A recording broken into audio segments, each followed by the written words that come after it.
depuis 1998, premier serveur à l'ENS, où je faisais déjà des cours là-bas. Ils m'ont accueilli parce qu'on n'avait pas de serveur pédagogique au niveau de l'université à cette époque.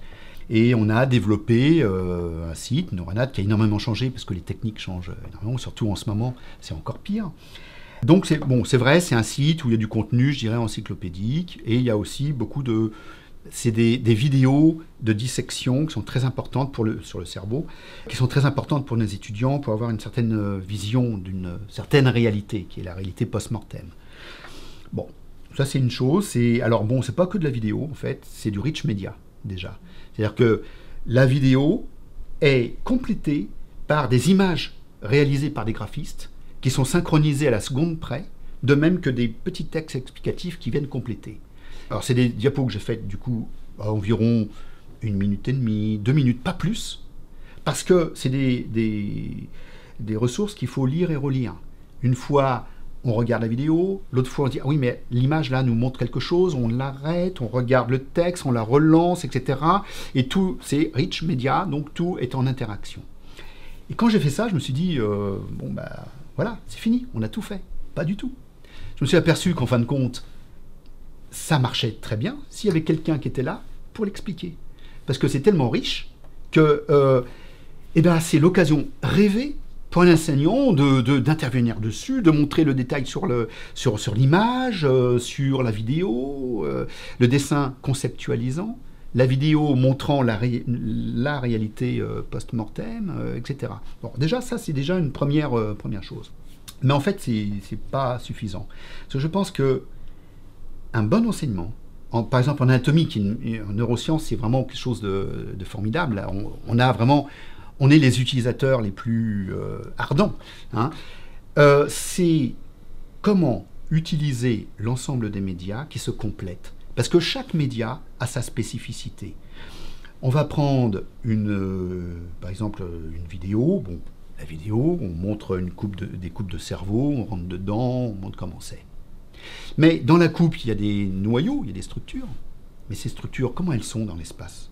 Donc en fait, moi, maintenant, ces cours, je les fais avec la vidéo, mais aussi avec de l'image de synthèse en 3D que je manipule, et on bascule de la vidéo anatomie réelle à l'image de synthèse qui conceptualise à ce moment-là la donnée, et qui va permettre en plus à la personne de pouvoir inférer après de nouvelles représentations. On dit oui, mais si je coupe un peu dans ce sens-là ou dans l'autre, ben, j'ai compris, parce que le noyau codé, c'est une espèce de saucisse, elle est en long, elle est le long du ventricule, donc c'est facile. Après, je peux couper dans tous les plans, j'ai compris comment c'est.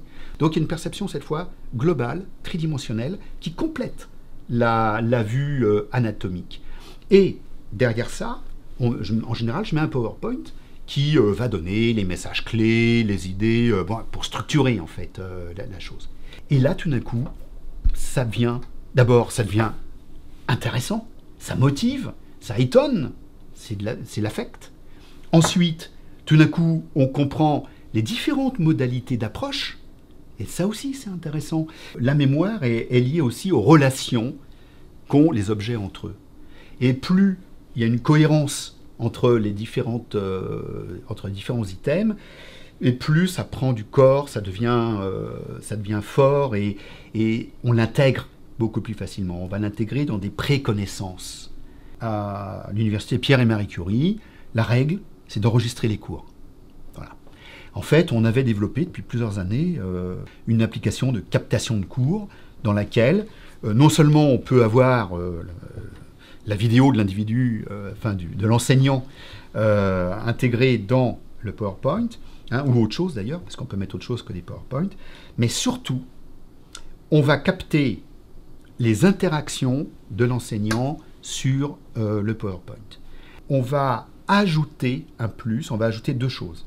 On va ajouter l'interaction de l'enseignant sur son document. On écrit, on montre, ça reste, et l'étudiant pourra le revoir. Donc ça, c'est qu'un PowerPoint devient un tableau. On avait une réflexion à l'origine sur ce point-là, c'est que le numérique permet de gros dérapages. Ces gros dérapages, c'est de quitter le tableau et sa gestion du temps, le temps pour l'étudiant. En anatomie, par exemple, on construisait un squelette, puis les plans profonds, puis les plans superficiels, et tout doucement, tout l'ensemble se construisait, les rapports se construisaient. Bon. Maintenant, qu'est-ce qui se passe? On a des dessins avec tout dessus. On passe 3 secondes, vous voyez, là, il y a le pancréas, là-bas, il y a le duodénum, en voir. Oui, mais alors là, tout ce travail de construction, qui est une première étape, justement, de la compréhension, de la mise en situation au niveau spatial et de l'assimilation. L'étudiant sort de son cours avec déjà des connaissances. Là, ça va tellement vite que c'est pas possible. La permanence de l'information, et surtout d'une information aussi complexe que de l'imagerie, par exemple, est fondamentale pour l'étudiant, pour qu'il puisse la relire, faire son apprentissage dessus. Et comme l'apprentissage est lié à la répétition, eh bien, il faut mettre, c'est la grande chance du numérique, il faut mettre justement ces documents en ligne. Et non seulement il faut les mettre, mais il faut les mettre avec les explications. L'immense défaut de la plupart des plateformes actuellement, c'est que, qu'est-ce qu'on met? On met les PDF des PowerPoint et en voir. Et ça ne sert à rien. Il n'y a pas les clés avec. Et à la maison, il n'y a pas les clés, on ne peut pas rentrer dedans. Donc, ça ne sert à rien. Enfin, ça aide un petit peu, mais l'essentiel n'est pas là. Venir en cours avec un polycopier déjà, chez nous, c'est ce qu'on fait. C'est le doyen l'a demandé. Venir en cours en sachant qu'on peut prendre des notes sur ce poly pour compléter, qu'on peut écouter avec beaucoup d'attention, cette attention renforçant la mémorisation. Et la compréhension d'abord, et ensuite la mémorisation. Et qu'en plus, si on était fatigué et qu'il y a eu un élément qui nous a échappé, on a la garantie de pouvoir retrouver la diapo 99 chez soi le soir pour essayer de comprendre ce qu'on n'a pas compris à ce moment-là.